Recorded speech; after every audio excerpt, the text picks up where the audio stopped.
Prezados irmãos, boa noite a todos. É com muita alegria que nós estamos aqui novamente nessa noite para dar prosseguimento nas dúvidas que foram nos enviadas pelo e-mail. E hoje coube a mim responder uma dúvida de uma amiga nossa que mandou o seguinte e-mail para nós. Boa tarde. No dicionário, a palavra fascinação tem alguns significados, entre eles, forte atração por alguém ou algo. Nesse sentido, é algo de dentro para fora. No livro dos médiuns, fascinação é tratado como uma ilusão que é produzida pela ação direta do espírito sobre o pensamento do médium. É algo de fora para dentro. Sendo assim, na dimensão espiritual, como ocorre a fascinação? E quais suas consequências na vida do médium?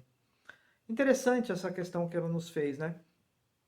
E aí a gente vai estudando um pouquinho, a gente começa a perceber, o livro dos médiuns nos diz, que na fascinação, a característica primordial que acontece na fascinação é a supressão do discernimento daquele irmão que está sendo fascinado. O fascinado, ele perde a autocrítica, ele perde a capacidade de autoavaliar-se. Em resumo, ele perde o senso crítico. O fascinado, ele é capaz de falar e de escrever as coisas mais absurdas e achar que são as coisas mais lindas do mundo. Ele perde qualquer senso crítico, ele perde todo o discernimento. Então, ele está tão envolvido, ele está tão... está dando tanto poder para aquele espírito que o está fascinando, que não adianta falar com ele. Não adianta falar com ele nada. Ele simplesmente não consegue enxergar que ele está errando. E outra característica, né? Outra estratégia, na verdade, dos espíritos fascinadores é tentar afastar esse espírito fascinado do convívio social ou afastá-lo das pessoas que podem tentá-lo lhe trazer a razão. Então, se ele é frequentador de uma casa espírita, o espírito fascinador vai tentar afastá-lo da casa espírita. Mesmo se ele não frequente uma casa espírita, o fascinador vai fazer com que ele deixe de visitar o pai, visitar a mãe, visitar os amigos, que podem, de alguma forma, tentar trazê-lo à razão. Né? E por isso é muito difícil a fascinação, porque o fascinado vai se tornando cada vez uma presa mais fácil.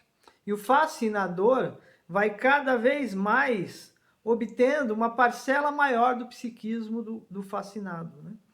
Então, o fascinado não admite de jeito nenhum estar equivocado. Não adianta ninguém falar para ele. E é por isso que a gente vê uma extensa relação de livros, às vezes ditos espíritas, né? que não tem nada a ver com a doutrina e muitas vezes dizem coisas contrárias à moral do Cristo, inclusive, ditas como obras espíritas. Né? E a pessoa que escreveu aquele livro, aqui não é nenhuma crítica, né? A pessoa que às vezes escreveu aquele livro não consegue perceber que ele está sob o efeito de um espírito fascinador. E é essa a maior dificuldade. Porque se na fascinação simples a pessoa ainda consegue perceber que ele está sofrendo a influência, na fascinação o médium não consegue perceber, ele simplesmente não aceita. Não adianta, ele perde o senso crítico, ele perde o discernimento e ele simplesmente não aceita que pode estar equivocado. E é por isso que a fascinação é um dos mais difíceis estágios da obsessão para ser curada. Porque como é que você vai curar um doente que não acha que está curado? Como é que você vai curar alguém que acha que não tem problema algum? Né? Então, nesses casos, o que acontece? O fascinado só vai ser curado quando alguém interceder por ele, quando alguém propiciar a ele esse tratamento, mas fora dele, porque ele não consegue perceber, ele simplesmente acha que não tem necessidade. Alguém chega para ele e fala que ele está equivocado, ele começa a dizer que as pessoas o estão perseguindo, ele começa a dizer que todos são contra ele, ele começa a achar que as pessoas estão com inveja dele. E aí, qual que é a consequência mais séria disso? Fora ele se afastar do convívio social, se afastar da casa que ele frequenta, se afastar muitas vezes de familiares, ele vai cada vez mais cedendo o seu psiquismo para esses espíritos. E aí, o que pode acontecer? Ele pode cair no outro estágio da obsessão, que é a subjugação, né? Aí o empréstimo psíquico já é muito maior, né? Mas aí já é um outro assunto para a gente falar numa outra oportunidade. Espero que eu tenha esclarecido, e se não ficou claro, por favor, nos mande novamente no e-mail a dúvida que a gente volta a falar. Fiquem todos com Deus.